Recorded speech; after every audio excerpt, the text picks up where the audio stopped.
ಪ್ರತಿ ಕ್ಷಣದ ಸುದ್ದಿಗಾಗಿ ಟಿವಿ9 ಕನ್ನಡ ಚಾನೆಲ್ಗೆ ಸಬ್ಸ್ಕ್ರೈಬ್ ಆಗಿ ಬೆಲ್ ಐಕಾನ್ ಒತ್ತಿ.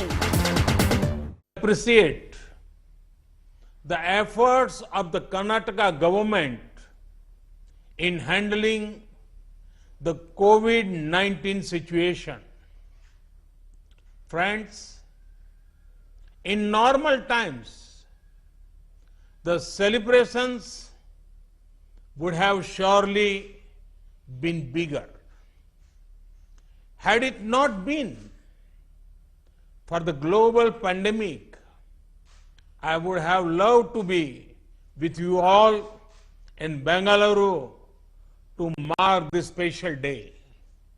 But today, the world is facing one of the biggest crises since the two world wars. Like the world changed pre and post world wars, the same way the pre and post COVID world will be different.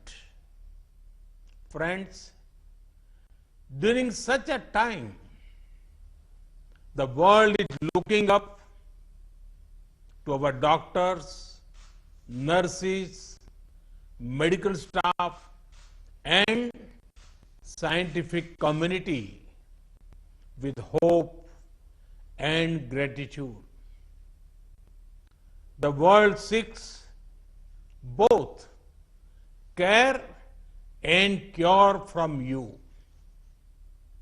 Friends, at the root of India's brave fight against COVID-19 is the hard work of the medical community and our corona warriors.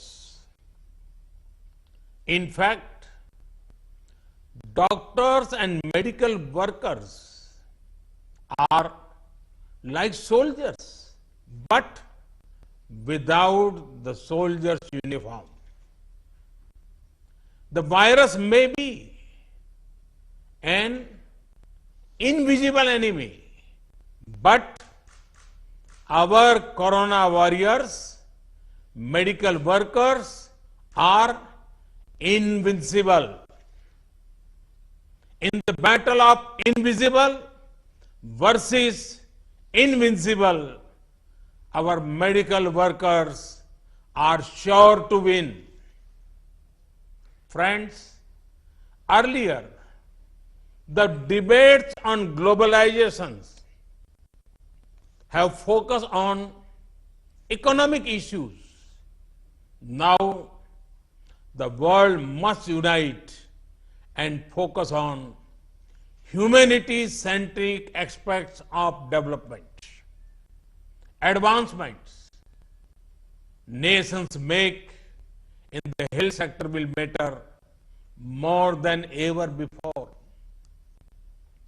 Friends, during the last 6 years, we in India, many initiatives in healthcare and medical education. We are broadly working on 4 pillars. The first is preventive healthcare.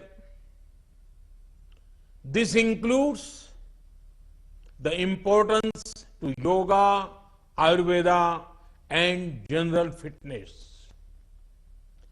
More than 40,000 wellness centers have been opened where a key focus is on controlling lifestyle-related disease.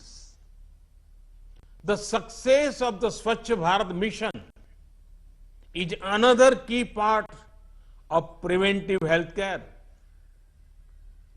The second is affordable healthcare. Ayushman Bharat, the world's largest healthcare scheme, belongs to India.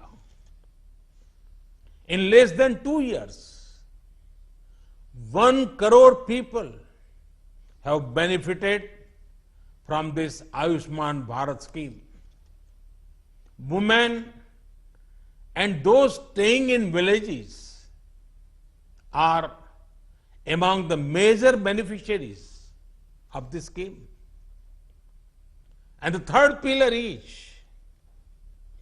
improvements on the supply side. A nation like ours has to have proper medical infrastructure and medical educational infrastructure. Work is underway to ensure a medical college or postgraduate medical institute in every district of the country. The country has seen rapid progress in setting up 22 more AIIMS. Over the last 5 years, we have been able to add over 30,000 seats in MBBS and 15,000 seats in post-graduation. This has been the largest increase in the 5-year term of any government since independence. The Medical Council of India had been replaced by a new national medical mission, the new National Medical Commission, through an act of the Parliament. This will go in a long way in improving the quality of medical education, bringing it at par with the international standards. The fourth pillar is mission mode implementation. A well thought of idea on paper makes it only a good idea, and a good idea will implemented makes it a great one. Hence, implementation is very crucial. Here, I would like to highlight the success of India's National Nutrition Mission that is helping youngsters and their mothers. India is working 24/7 to eliminate TB by 2025.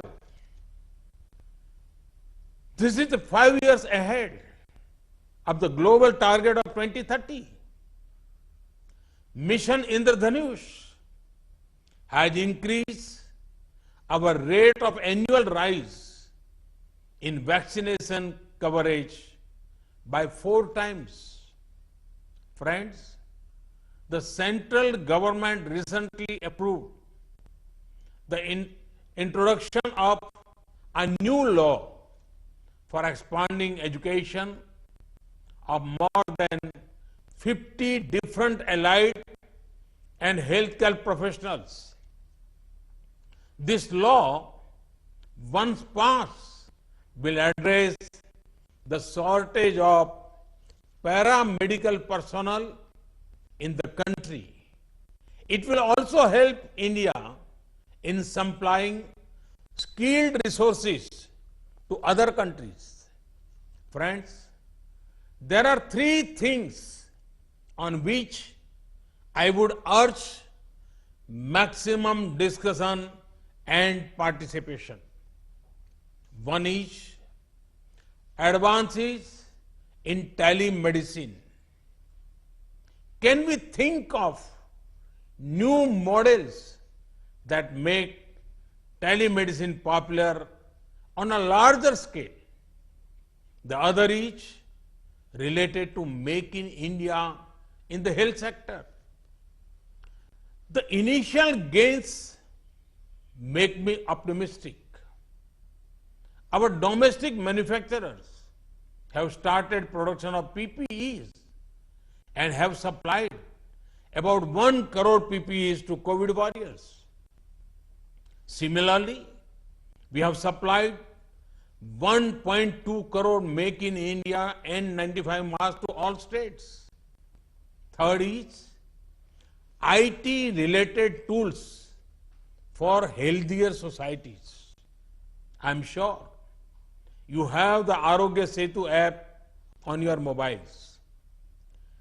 12 crore health conscious people have downloaded it. This has been very helpful in the fight against coronavirus. Friends, I'm aware of an area that is of great concern to you all.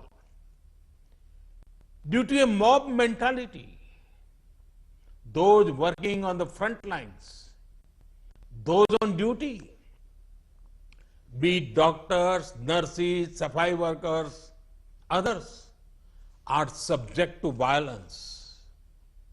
I want to state it clearly: violence, abuse, and rude behavior is not acceptable. Steps have been taken to protect you against any form of violence. We have also provided an insurance cover of rupees 50 lakh for those on the front line. Friends, I'm happy to see the fruitful journey of this university over the last 25 years, which has produced thousands of medical and paramedical personnel who are serving the poor and the needy in this challenging time. I'm sure that the university will continue to produce health personnel of excellent quality and caliber that will make the state and the country proud. Thank you. Thank you very much. ನಿಮ್ಮ news room ಪ್ರತಿದಿನ ರಾತ್ರಿ 9 ಗಂಟೆಗೆ.